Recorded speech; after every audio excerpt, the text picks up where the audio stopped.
je t'invite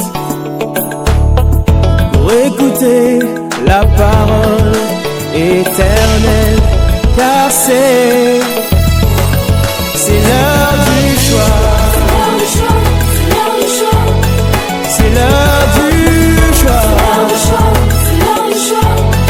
C'est l'heure du choix. C'est l'heure du choix.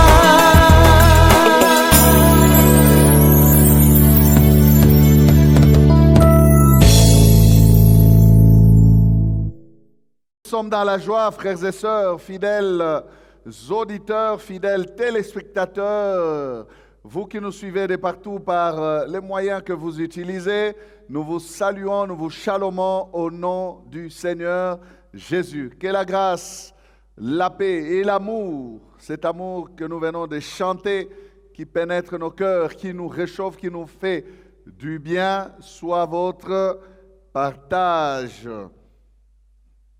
Premier dimanche du mois de mai, nous lisons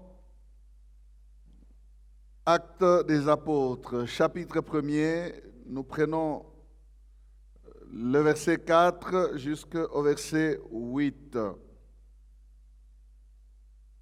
Actes des Apôtres, chapitre 1er, 1, donc acte 1, 4 à 8. Comme il se trouvait avec eux, il leur recommanda de ne pas s'éloigner de Jérusalem, mais d'attendre ce que le Père avait promis. Ce que je vous ai annoncé, leur dit-il. Car Jean a baptisé d'eau, mais vous, dans peu de jours, vous serez baptisés du Saint-Esprit. Alors les apôtres réunis lui demandèrent, « Seigneur, est-ce en ce temps que tu rétabliras le royaume d'Israël? » Il leur répondit, « Ce n'est pas à vous de connaître les temps ou les moments que le Père a fixés de sa propre autorité. Mais vous recevrez une puissance, le Saint-Esprit survenant sur vous, et vous serez mes témoins à Jérusalem, dans toute la Judée, dans la Samarie et jusqu'aux extrémités de la terre. Amen. Bon appétit. Voilà, bien-aimés, je disais, premier dimanche du mois de mai, nous retrouvons encore, bien-aimés, la présence du Seigneur et nous avons ces moments de culte que nous continuons à passer par le média sans pouvoir nous réunir ensemble. Comme vous le savez, si vous suivez le calendrier, le mois de mai, c'est le mois de la Pentecôte parce qu'en cette année, la Pentecôte aura lieu le dimanche 31 mai. Nous sommes donc déjà en train d'aborder la pensée de l'Esprit et nous avons commencé du reste, pour ceux qui suivent nos programmes, à partir du mercredi passé, nous avons commencé un enseignement sur la personne et l'œuvre du Saint-Esprit. Ce matin, nous avons ce texte qui nous parle juste de l'avant-Pentecôte. Le Seigneur Jésus, avant son ascension, parle à ses disciples là sur le mont des Oliviers. Il leur recommande de rester dans la ville et d'attendre ce que le Père avait promis, la venue du Saint-Esprit. Jésus a parlé à ses disciples et puis après les avoir bénis, il fut élevé. Il a connu son ascension, il s'en est allé.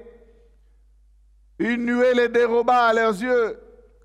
Ils vont rester là pendant quelques instants, regardant les airs, regardant les cieux.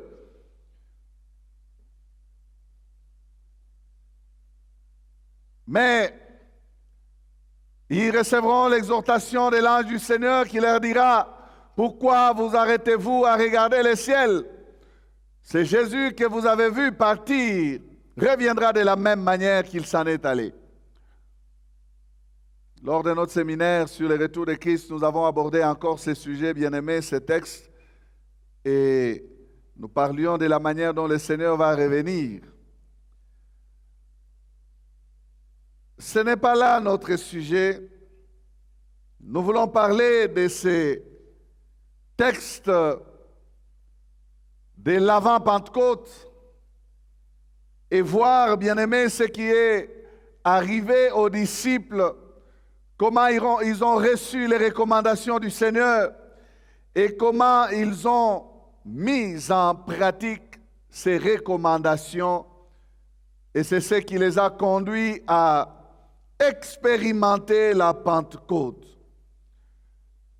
Si quelqu'un veut un sujet, je vous propose pour sujet les confinés de Jésus. Voilà notre sujet, les confinés de Jésus. Jésus a parlé aux disciples et les disciples sont allés se confiner. Les confinés de Jésus. Ce que nous vivons aujourd'hui, peut-être que quelqu'un va penser que c'est nouveau. Bien-aimés, ces choses peuvent paraître nouvelles à nos yeux, mais elles ne sont pas nouvelles aux yeux de Dieu. Dans la parole de Dieu, nous voyons Dieu recourir à la méthode du confinement. Et souvent, Dieu recourait à cette méthode pour réaliser aussi les objectifs de son cœur. Ce qui est intéressant avec Dieu, c'est que chaque fois qu'il confine, il y a toujours quelque chose de grand qui se passe par après. Il ne confine pas pour rien notre Dieu, non. Quelque chose va se passer après le confinement des disciples de Christ dans la chambre haute. L'Église est née après cette période-là. Période que ces hommes et femmes réunis dans la chambre haute ont su très bien exploiter. Retournons un tout petit peu en arrière et allons en Égypte. N'est-ce pas qu'Israël était confiné à Goshen? Regardez Israël à Goshen, pendant que toute l'Égypte est frappée de plaies. Le peuple de Dieu, lui, ne vit pas ce que le reste du pays de l'Égypte vit. Non. Pendant qu'on gémit en Égypte, à Goshen, tout allait bien, et même très bien, alors qu'ils étaient esclaves, alors que c'était à eux de gémir. Non, non, c'est le reste de l'Égypte qui gémissait, et le peuple de Dieu était tranquille et ne subissait pas les affres des châtiments divins qui tombaient sur l'Égypte, parce que Dieu les avait confinés là pour les préserver, là à Goshen. C'était des esclaves, c'est vrai, mais à ce moment-là, leurs conditions étaient bien meilleures, leur situation était bien meilleure que celle de leurs oppresseurs. Pourquoi? À cause de l'alliance qu'ils avaient avec leur Dieu. À cause de l'alliance qu'ils avaient avec leur Dieu. C'est qu'ils étaient, comme nous disions dimanche passé, dépassés ce qu'ils vivaient. Ils étaient le peuple de Dieu et ils avaient des promesses du Seigneur sur leur vie. Et Dieu leur préparait une sortie glorieuse de leur situation d'esclaves. Regardez, bien-aimés, avec Élie le Tishbite. Il va connaître plusieurs types de confinement avec son Dieu, Élie. Certains, c'est le Seigneur lui-même qui lui demande, va, cache-toi près du torrent des Kérith. Là, j'ai ordonné au corbeau de te nourrir. Il dit, va te cacher, va te mettre là. Reste tranquille, sois confiné au torrent des Kérith. Je prendrai soin moi-même de te préserver. Élie obéissait à chaque fois que le Seigneur lui demandait d'être confiné. Il alla au torrent de Kérith, puis il se retrouva à Sarepta, auprès de la veuve de Sarepta. Il fut épargné de la famine qui frappa alors tous les pays d'Israël, parce qu'il obéissait à Dieu. Il resta ainsi en vie pendant 3 ans et 6 mois, alors qu'il n'y eut plus de pluie, selon la parole qu'il avait annoncée. Tout Israël gémissait. Akab, Jézabel, le gouvernement d'Akab, tout le monde gémissait. Les bêtes, les chevaux, les vaches périssaient. La mort frappait. Et du reste, dans toute la contrée, bien-aimée, la mort frappait. Regardez cette veuve de Sarepta quand elle accueille Jésus. Je dis Jésus. Elle accueille Élie. Elle le reçoit, elle parle de la mort. Elle dit, je ramasse 2 bois et je vais cuire un gâteau et nous allons manger, moi et mon fils, et puis après nous allons mourir. On dirait que les hommes étaient préparés à la mort. Ils l'attendaient parce que n'ayant pas de ressources, n'ayant pas de quoi se nourrir. Mais Élie, dans son confinement, ne manqua de rien. Et il survécut. Pourquoi? Parce qu'il a obéi à son Dieu. Alors que la mort frappait partout, Élie resta vivant. Regardez Jonas, cet homme qui a payé de son propre argent le billet pour s'en aller loin de la volonté de Dieu. Il voulait aller là où Dieu ne l'avait pas envoyé. Mais la main de Dieu va les récupérer sur les bateaux. Lui demande qu'on les jette à la mer. Mais du fond de la mer, le Seigneur les récupère. Et le Seigneur fait quoi? Il les confine durant 3 jours et 3 nuits dans le ventre d'un poisson. Il est avalé désobéissant. Il va être vomi obéissant. Avalé, fuyant, voulant la mort parce qu'il a demandé. Il a dit, jetez-moi à la mer. Pour lui, la mort était préférable à la volonté de Dieu. Tellement qu'il haïssait les gens de Ninive. Ces hommes-là qui étaient des oppresseurs de son peuple. Il ne peut pas supporter que Dieu puisse aller leur parler de son amour et les sauver.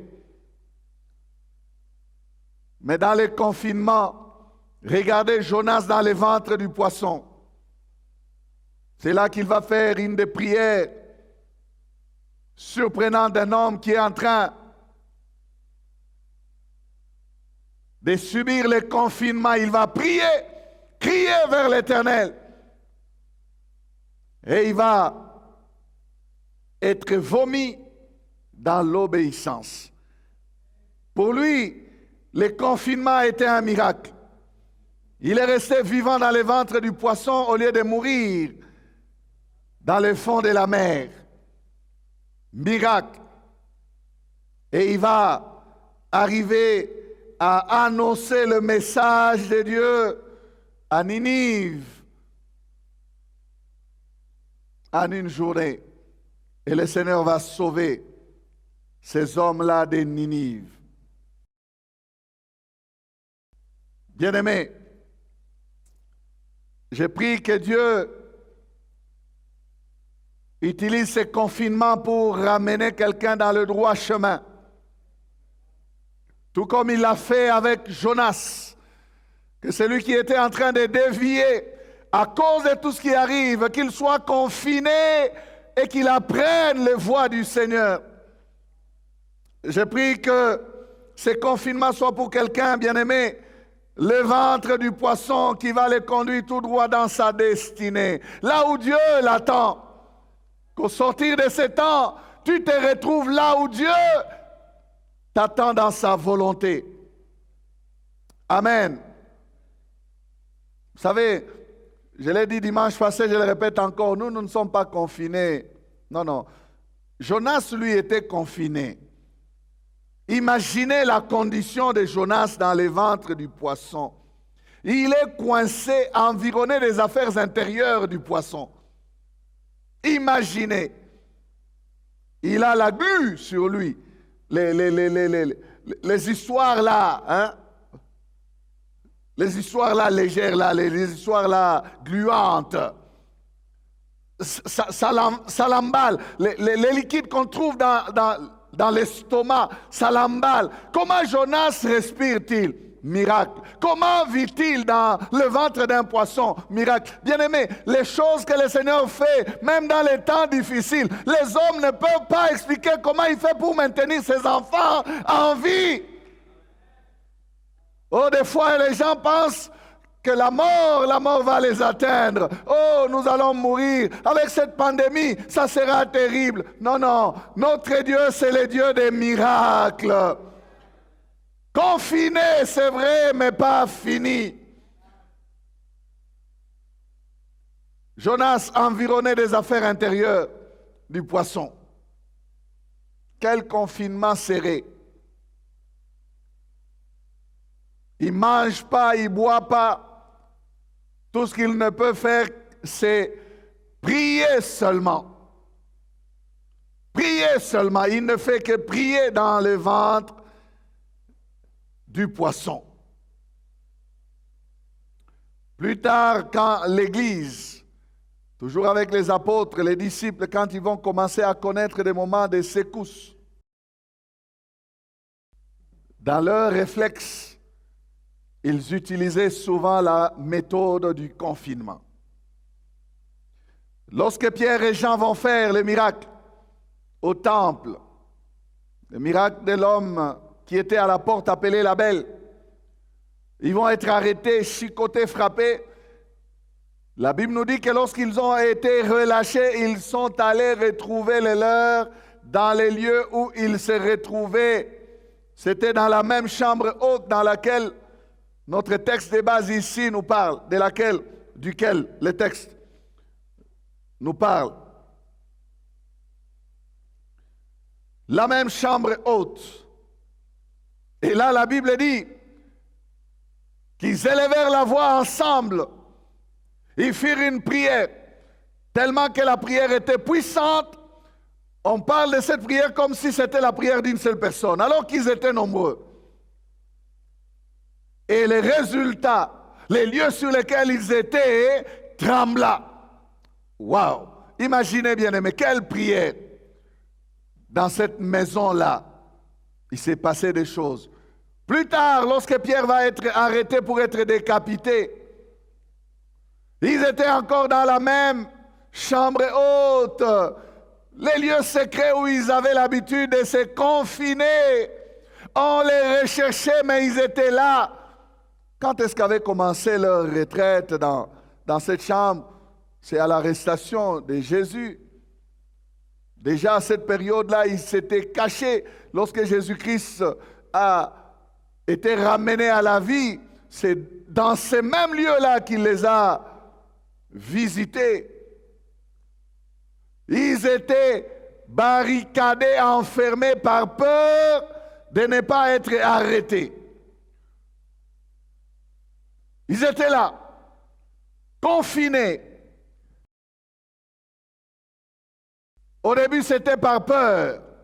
Peur d'être arrêtés, peur d'être persécutés, peur d'être mis à mort parce que leur maître a été aussi mis à mort. Mais puis après, ça a été, bien aimé, une méthode pour se ressourcer. Au temps où Pierre a été arrêté, ils se retrouvèrent là. La Bible dit, et l'Église ne cessait d'adresser à Dieu des prières. en confinement, mais en train d'adresser des prières à Dieu. Voilà, bien-aimés, des leçons qui peuvent nous encourager. Pour que nous ne puissions pas penser que nous sommes abandonnés. Non. Nos aînés ont vécu ces choses.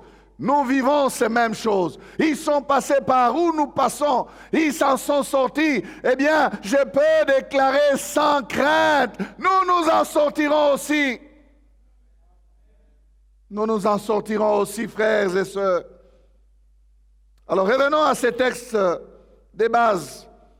Nous les lisons dans Luc 24, 49, la même pensée qui est dans Actes 1, 4 à 8 que nous avons lu.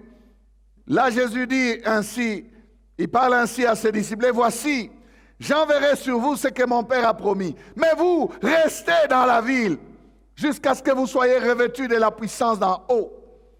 Amen. Restez dans la ville, restez, soyez confinés. Les confinés de Jésus, ils ont entendu cet ordre et ils sont allés le mettre en pratique. Ils sont allés le mettre en pratique. D'autres versions disent, ne quittez pas la ville. Oui, c'était très clair pour eux que le Seigneur les demandait d'être confinés en prière. Ils avaient très bien compris la pensée du Seigneur. Ils se sont retrouvés ensemble. Ils se sont regroupés. Désirant de leur cœur, désirant de tout leur cœur, expérimenter la promesse, la descente du Saint-Esprit. Le Seigneur ne leur a pas donné de délai. Le Seigneur ne leur a pas dit quand est-ce que ça va arriver, mais il leur a dit restez attendre, restez jusqu'à ce que vous allez recevoir. Voilà la durée, c'est jusqu'à la réception. Voilà le délai, c'est jusqu'à l'accomplissement.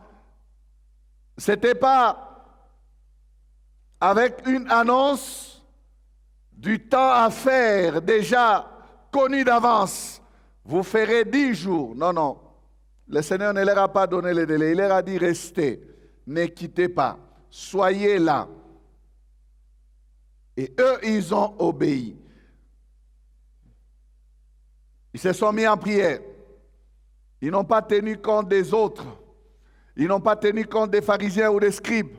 Ils n'ont pas tenu compte du reste d'Israël. Bien-aimés, regardez, c'était un petit troupeau. Un petit troupeau. C'était une poignée d'hommes et de femmes. Ils n'étaient pas majoritaires. Ils n'étaient pas influents. Ils n'étaient pas les hommes les plus valeureux ou les plus influents de leur temps. Mais ils avaient reçu la promesse de Dieu. Petit troupeau, oui, mais obéissant à son maître. Le reste d'Israël ne savait pas ce qui s'est passé. Tout Israël continuait à vivre comme si de rien n'était. Et aussi, tout comme ceux de Goshen, ils étaient l'objet du regard bienveillant de Dieu. Ils étaient les seuls à être connectés au ciel. Ils étaient les seuls à avoir, bien aimé, quelque chose que les autres n'avaient pas. Tout le reste ne savait pas ce qui s'est passé. Les pharisiens étaient à leur temple en train de continuer à faire leurs cérémonies. Les scribes continuaient à vaquer à leurs occupations spirituelles des scribes. Israël continuait, mais il y avait quelque part des personnes confinées qui ne sortaient plus, qui étaient là cherchant le Seigneur. C'est sur eux que les regards du Seigneur étaient abaissés. C'est sur eux que, bien aimé, la bonté de Dieu était en train de descendre. Sur eux seuls. Seulement sur ceux-là qui avaient obéi à la parole du Maître. Tout le reste n'était pas dans la chose. C'était un rendez-vous entre leur Seigneur et ses disciples. Un rendez-vous glorieux. Ils attendaient l'accomplissement de la promesse. Pourtant, la promesse était faite à tout Israël. Et même la promesse était faite à toute l'humanité, parce que quand Pierre parlera, il dira la promesse est faite pour vous, pour vos enfants et pour tous ceux qui sont au loin, en aussi grand nombre que le Seigneur les appellera. Mais bien aimé, l'accomplissement de la promesse a été déclenché par l'obéissance d'une petite poignée de personnes, comme la paume de la main. Ça a commencé là et ça a fini par se répandre partout. Parce que des hommes ont obéi. Parce que des hommes ont compris que le Maître nous demande de rester tranquilles dans les confinements. Le Maître nous demande de nous confiner. Les confinés de Jésus, c'était ces disciples-là qui par eux, aujourd'hui, bien-aimés, nous sommes là, nous pouvons même nous appeler pentecôtistes. N'eût été leur obéissance, n'eût été leur sensibilité, n'eût été leur zèle, leur amour pour Jésus, serions-nous là?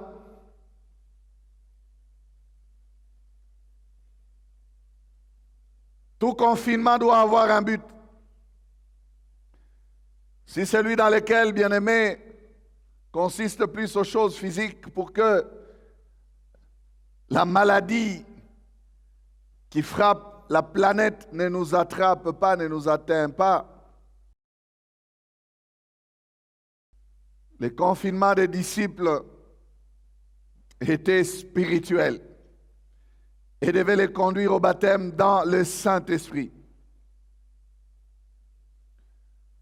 La parole de Dieu nous montre quelques lignes de ce qui s'est passé dans la chambre haute. Nous allons analyser, bien-aimés, comment est-ce que ce confinement s'est déroulé dans leur chambre haute, là où ils étaient. Et nous pouvons aussi tirer par-ci, par-là quelques leçons qui nous concernent.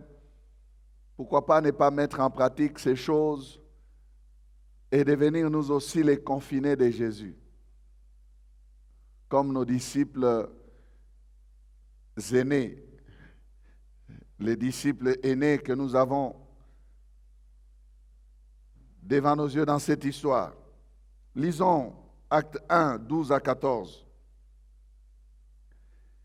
Alors ils retournèrent à Jérusalem, de la montagne appelée des Oliviers, qui est près de Jérusalem, à la distance d'un chemin des sabbats. Quand ils furent arrivés, ils montèrent dans la chambre haute où ils se tenaient d'ordinaire. C'était Pierre, Jean, Jacques, André, Philippe, Thomas, Barthélemy, Matthieu, Jacques, fils d'Alphée, Simon, les Zélotes, et Jude, fils de Jacques. Tous d'un commun accord, persévéraient dans la prière avec les femmes et Marie, mère de Jésus, et avec les frères de Jésus. Amen. Premier élément que nous voyons dans ce texte qui nous montre l'ambiance dans laquelle ces hommes se retrouvaient. Premier élément que nous avons ici, si vous notez, c'est tenir d'ordinaire. C'est tenir d'ordinaire. Regardez, lorsqu'ils se sont séparés du Maître, ils montèrent dans la chambre haute où ils se tenaient d'ordinaire. Ces hommes avaient réussi à faire de ces lieux de prière leur lieu de coutume, leur lieu habituel. Lorsqu'ils ont compris qu'ils doivent rester à attendre l'accomplissement de la promesse de Dieu, c'est là qu'ils se sont dirigés. Ces hommes avaient fait de la vie de prière un exercice ordinaire et non extraordinaire. Ils avaient réussi à rendre la prière ordinaire et non extraordinaire. Mon frère, la question que je voudrais te poser, c'est cette question-là. Pour toi, la prière, c'est extraordinaire ou c'est ordinaire? Si la prière pour toi, c'est extraordinaire, c'est qu'il y a quelque chose qui ne marche pas très bien avec toi. Qu'il plaise au Seigneur que le temps que tu as maintenant dans ce confinement puisse t'amener à vivre ce qu'ils ont vécu. Que tu aies l'habitude de te tenir d'ordinaire devant ton Dieu. Se tenir d'ordinaire. Regardez l'habitude. Regardez, bien-aimés, la régularité. Regardez l'aisance. Prier, ce n'est pas quelque chose à forcer. On doit te pousser. Non, non, pour eux, c'était quelque chose d'ordinaire. Ils le faisaient sans effort. Ça se passait tout bonnement chez tous. Il y avait une sorte, bien-aimé, de réflexe naturel chez ces hommes pour se retrouver dans la chambre haute. Et là, ça montait automatiquement. C'était naturel pour eux. Naturel pour eux. Ils le faisaient sans effort. Ça se passait tout bonnement. Se tenir d'ordinaire, bien-aimé, c'est créer un mécanisme d'adaptation de l'exercice spirituel appelé la prière. Que ce confinement t'amène à créer ce mécanisme d'adaptation à la vie spirituelle, aux choses spirituelles. Dieu t'a mis en confinement. Ne pense pas que c'est l'État qui t'a mis en confinement. Dieu cherche à avoir le temps avec toi. Dieu a provoqué ces moments avec toi pour que tu t'approches de lui. C'est tenir d'ordinaire. C'est créer un mécanisme d'adaptation de l'exercice spirituel appelé prière. Se tenir d'ordinaire, c'est aimer la présence de Dieu. Se tenir d'ordinaire, bien-aimé, c'est introduire, c'est conduire. C'est conduire toute cette équipe à réagir favorablement au temps qu'ils avaient désormais. Et ils devaient l'exploiter ce temps-là. Laissez tout autre programme personnel au profit du groupe. Les mariés étaient là. Les célibataires étaient là. Ils avaient laissé femmes et enfants pour chercher le Seigneur dans la chambre haute. Vous savez que Simon-Pierre était marié. Certainement que les autres aussi. Que les autres aussi. Mais comment pouvaient-ils se retrouver dans ces temps-là? Il y a des personnes qui pensent que leur état civil est un empêchement à la consécration.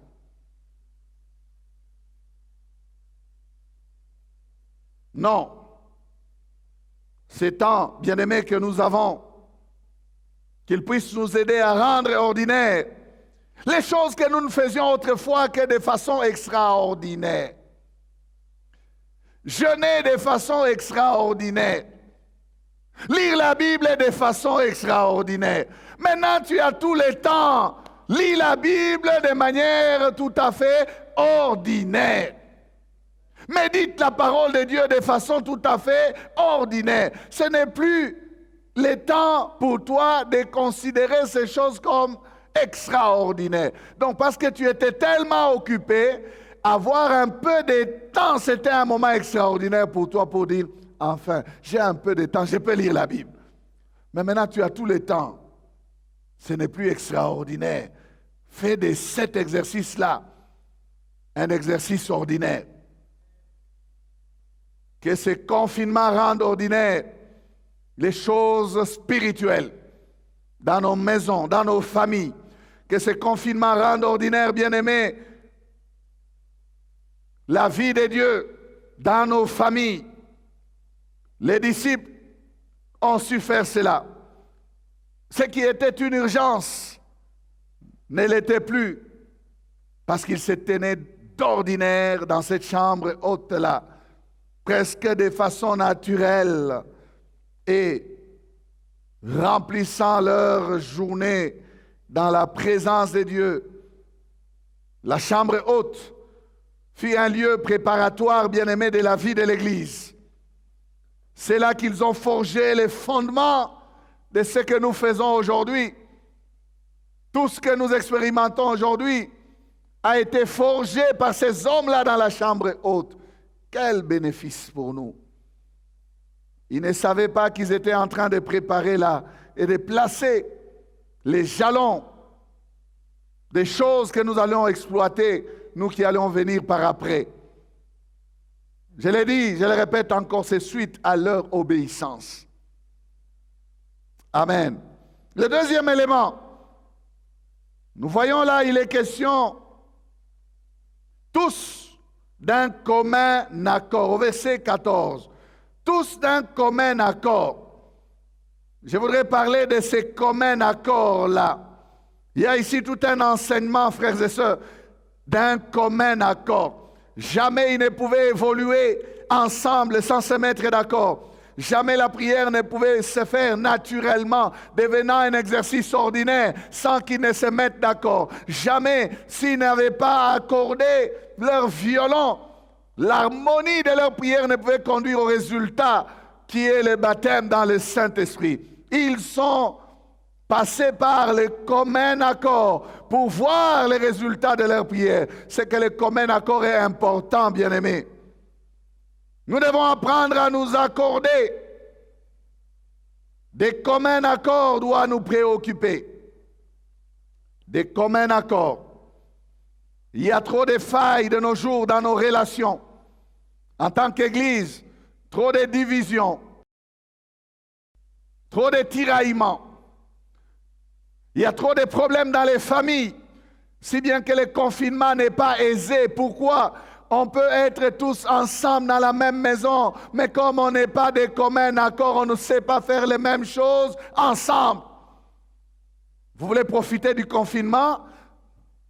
Recherchez les communs accords. Recherchez les communs accords dans les maisons. Frères et sœurs, vous qui me suivez, avez-vous la même pensée?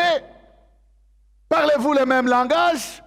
Il y a même des couples, papa et maman, ils ne parlent pas le même langage. Même dans les confinements. Au lieu de se rapprocher, non, là, le combat est devenu encore sérieux. Parce que les chats et les chiens sont ensemble. Ce n'est pas possible. Non, non, non, non, non, non. On ne doit pas avoir deux natures. Les chats et les chiens, non. Vous connaissez cette histoire, on a posé à quelqu'un qui est les chats, qui est les chiens. Il a dit tout ça c'est moi. Il a refusé des problèmes.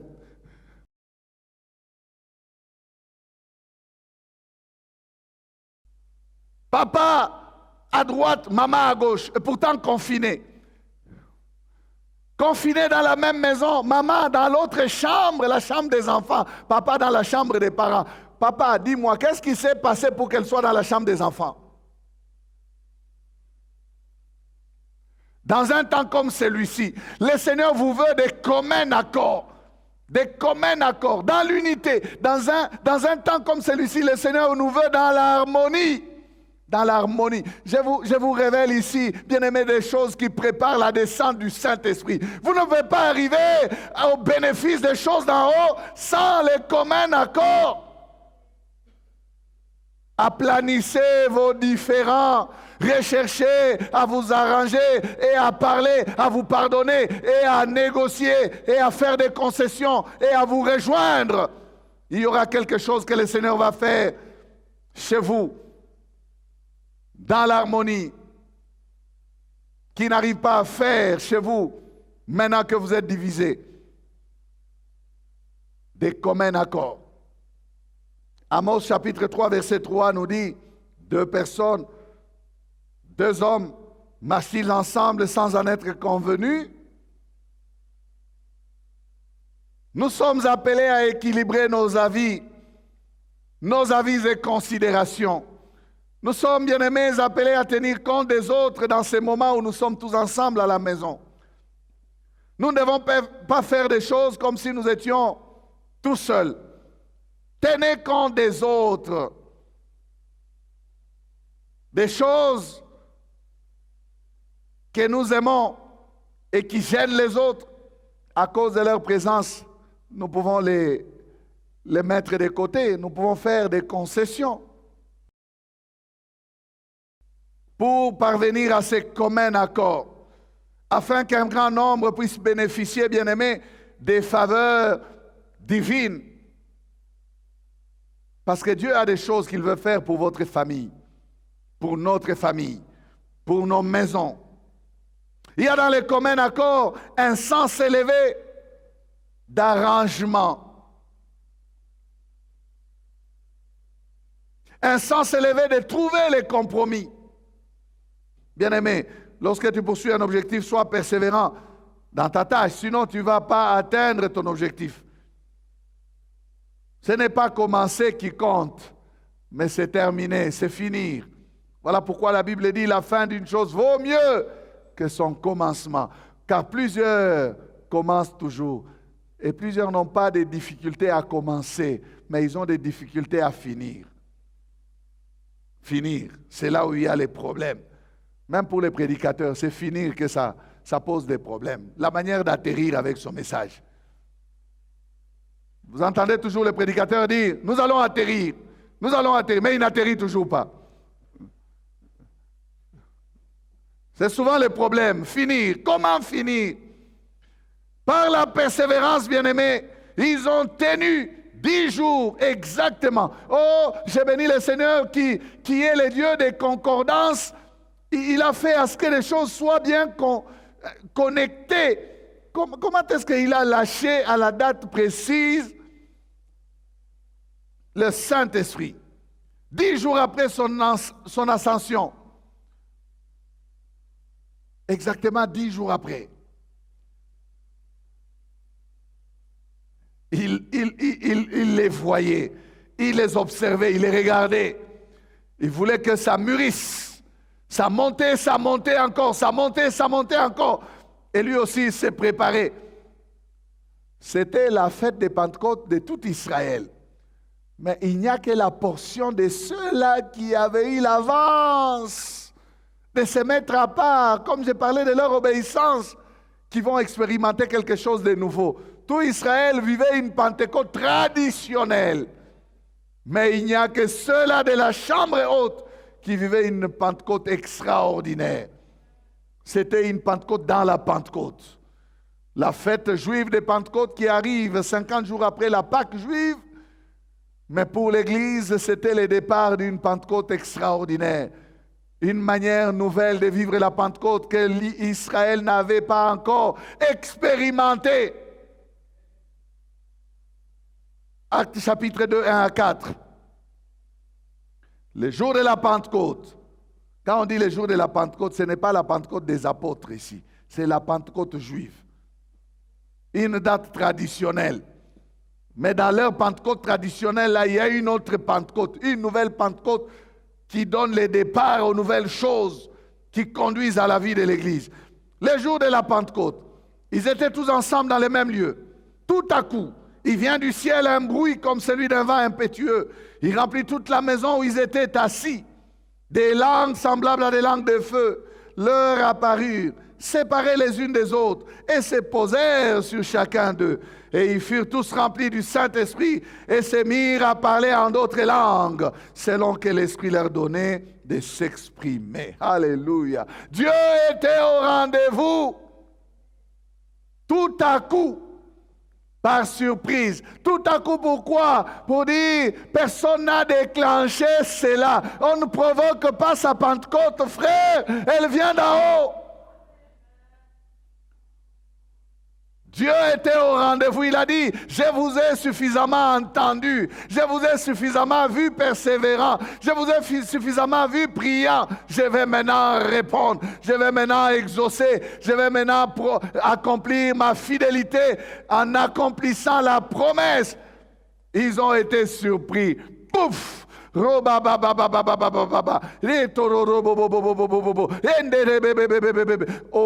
et on les entendait parler dans d'autres langues. Les gens ont entendu les bruits. Le vent impétueux a fait un bruit dans Jérusalem.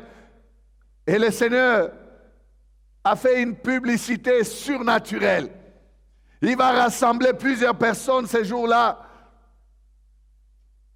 Et regardez, bien-aimés, la fin de ces confinements. Les confinés de Jésus peuvent enfin sortir. Parce que la foule qui est venue là devaient écouter ces choses, devaient recevoir les résultats de la promesse de Dieu. Ils sont venus et ils ont commencé chacun à entendre dans sa langue un message glorifiant Dieu.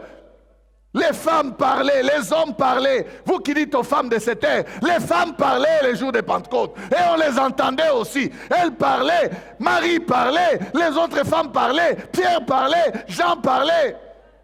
Et puis, tout d'un coup, Pierre s'avança. Alléluia. La chambre haute a des bénéfices, frères. Le peureux d'hier est devenu le courageux d'aujourd'hui. Il peut s'élever, lui qui avait peur qu'une simple femme dise qu'il était galiléen, qu'il appartenait à l'équipe de Jésus. Il peut s'élever ce jour-là, advienne que pourra. Je peux parler, il a parlé. Simon le roseau est devenu Pierre le rocher. Alléluia. Bien-aimé, je prie que le confinement t'amène à la transformation. Je prie que le confinement t'apporte des choses que tu n'as jamais expérimentées. Ne passe pas ton temps dans la distraction. Cherche le Saint-Esprit. Quelque chose de nouveau arrivera. Tu seras entré faible dans le confinement. Tu t'en sortiras fort. Il n'y avait plus de timidité. Il n'y avait plus de peur. Le courage d'évangéliser était sur chacun d'eux. Il parlait. Et Pierre a donné un sermon magistral comme jamais on en a entendu. Ces jours-là, ils ont entendu un message fort. 3000 âmes comme moisson. Du coup, 3000 âmes. Les confinés de Jésus. Parce qu'ils ont obéi. Le Seigneur a pu les utiliser. Obéis, mon frère. Obéis. Si le monde s'attend à ce que ce confinement nous trouble, nous amène au stress, il y a plusieurs qui font des marches, qui revendiquent. Libérez-nous, libérez-nous. Non, non, nous ne revendiquons rien. Nous prions, nous cherchons le Seigneur. Nous voulons, bien aimés, profiter de ces moments.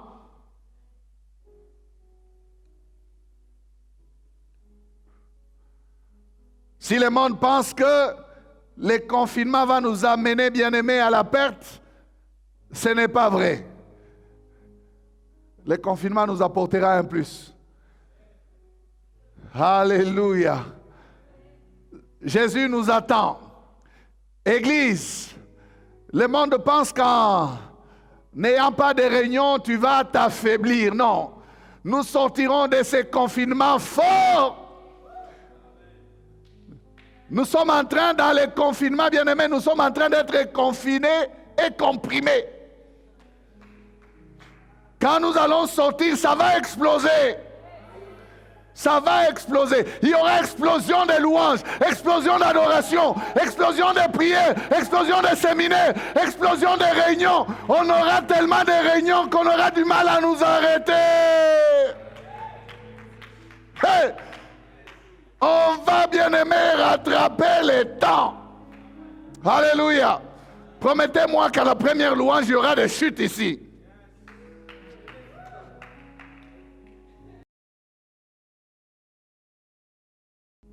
Les muscles sont en train de réclamer. Le corps est en train de réclamer des choses de la maison de Dieu. L'âme est en train de désirer, bien-aimé. Quand irai-je, paraîtrai-je dans les temples de la parole avec mes frères? Quand nous retrouverons-nous pour adorer, élever, louer, célébrer? Quand?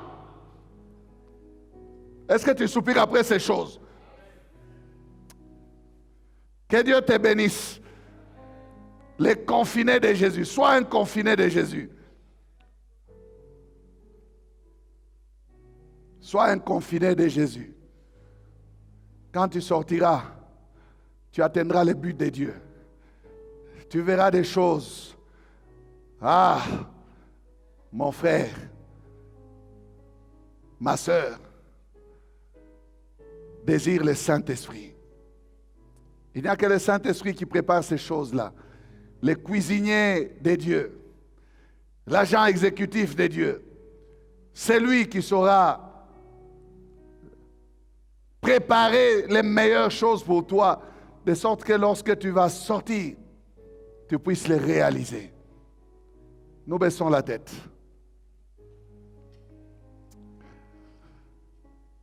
Merci notre Dieu pour les mots de confinement dans lesquels tu nous as plongés. Ce n'est pas pour nous affaiblir, mais pour nous fortifier. Ce n'est pas pour, Seigneur oh Dieu, nous amener à la distraction, mais pour nous amener à plus de consécration. Seigneur, tu as parlé à quelqu'un, tu as parlé à un couple, tu as parlé à une famille, tu as parlé à une maison maintenant. Nous voulons, Seigneur oh Dieu, te confier ton peuple. Là où vous êtes, frères et sœurs, si vous êtes touchés par ce message et que vous voulez faire des choses spirituelles, des choses d'ordinaire, vous vous tenez debout. Vous avez la lourdeur pour prier. Dans votre maison, même les cultes familiales, ils n'existent pas. Mettez-vous debout, répentez-vous, demandez la force du Seigneur. Vous avez des problèmes de commun accord. Vous ne parlez pas le même langage. Papa et maman chez vous, c'est chien et chat. Je suis désolé vraiment. Non. Vous devez arranger. Pourquoi tant de problèmes? Pourquoi tant de conflits? À un moment où vous devriez bénéficier de votre présence tous à la maison, où il n'y a plus de voyage. Papa est toujours là, maman est toujours là, les enfants sont là. Recherchez les communs accords. Maman, toi qui es allé dans la chambre des enfants, reviens dans ta chambre. Laisse les enfants dans leur chambre et rentre dans ta chambre aujourd'hui. Recherche les communs accords avec ton mari. Pardonne. Papa, si c'est toi qui t'es déplacé et que tu passes la nuit au canapé, au salon, des fois tu inventes des raisons. Oh non, j'ai des prières. Mais c'est parce que vous ne vous entendez pas. Répands-toi, sois courageux. Rentre dans la chambre. Là où les enfants ne s'entendent pas avec leurs parents, ils ne suivent pas, ils n'obéissent pas. Arrangez avec vos parents. Vous voulez les communs accords, mettez-vous debout. Si tu n'as pas la force de persévérer, tu te mets aussi debout. Tu commences des choses, mais tu n'avances pas, tu ne persévères pas. Mets-toi aussi debout. Le Saint-Esprit est là. Et lui, il peut te toucher là où tu es, il peut te fortifier. Alléluia, nous prions ensemble. Notre Dieu, nous te confions cela, qui se mettent en ordre maintenant avec toi par ta parole. Ils ont entendu, Seigneur oh Dieu, la sagesse de l'Esprit. Et ils veulent s'aligner, Seigneur oh Dieu, dans l'obéissance. Je prie pour que ton peuple revienne à la même pensée, au même cœur, à l'unité dans la maison, à l'unité dans les couples, à l'harmonie conjugale, là où il y a des problèmes, au commun accord dans les familles, au commun accord dans l'Église, là où il y a des problèmes, que le pardon soit accordé et que, Seigneur oh Dieu, ensemble ce peuple se lève pour persévérer dans la prière et que tu puisses les visiter. Seigneur, tu visites ton peuple, tu visites tes confinés. Ton regard de bonté s'abaisse sur ces familles. Ton regard de bonté s'abaisse sur ton Église.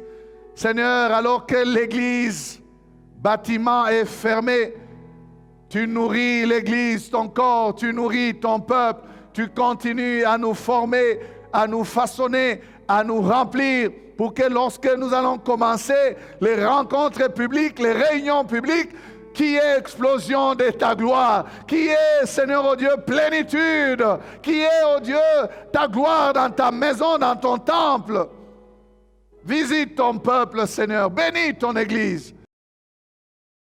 Seigneur, merci de nous permettre de parler le même langage et de marcher dans la même direction. Merci pour l'unité que tu as accompli pour nous à Golgotha. C'est par le sang de ta croix que tu nous as rapprochés les uns les autres. Nous qui étions éloignés les uns les autres, tu as fait de nous un même peuple. Le peuple dont tu es les bergers, les pasteurs. Le peuple que tu conduis. Seigneur, conduis ton Église. Si le monde nous attend faibles, et si le monde a pensé nous affaiblir en nous privant des réunions publiques, Seigneur, toi, tu nous renouvelles ta bonté. Tu nous prépares, Seigneur, oh Dieu, à vaincre toutes ces mauvaises choses et à nous retrouver pour manifester encore ta puissance. Seigneur, merci pour les tout à coup qui vient d'en haut. Merci pour ta réponse, pour ta visitation sur mon frère, sur ma soeur. Merci, Seigneur Jésus. Tu bénis nos maisons, tu bénis nos familles et tu nous donnes de persévérer dans ces choses qui sont pour nous. Que la gloire, l'honneur te reviennent. Merci, Seigneur. Bien-aimés, nous vous remercions d'avoir suivi ce message et nous prions pour que la grâce du Seigneur continue à agir dans votre cœur et que le message puisse apporter des fruits pour lesquels Dieu l'a envoyé chez vous.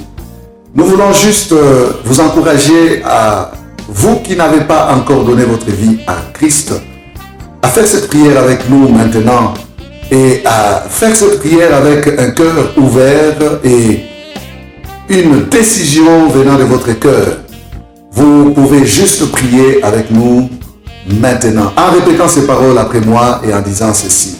Seigneur Jésus, je t'ouvre mon cœur, je te donne ma vie. Sois mon Seigneur et mon Sauveur. Pardonne mes péchés, Seigneur. Inscris mon nom dans ton livre de vie. Je m'abandonne à toi. Que le Saint-Esprit m'aide à te suivre et à te servir. Merci pour la nouveauté de vie et merci pour, Seigneur, au Dieu de gloire, l'obéissance à ta parole que tu crées en moi. Parce que c'est toi qui crées le vouloir et le faire, selon ton bon plaisir. Je te dis merci. Amen. Que Dieu vous bénisse parce que vous avez pris la décision de devenir chrétien et de vous engager à suivre Jésus et à les servir. Vous pouvez nous contacter au numéro qui apparaît à l'écran et nous serons toujours disposés à répondre à vos questions, à vos préoccupations. Nous sommes là pour vous servir et nous serons aussi heureux d'avoir un temps de prière avec vous dans nos installations 6 avenue Kasavubu, Sandoa, à l'église La Parole Éternelle ici à Lumbashi. Que Dieu vous bénisse, que sa grâce et sa paix soient dans vos maisons. Au revoir, nous vous aimons.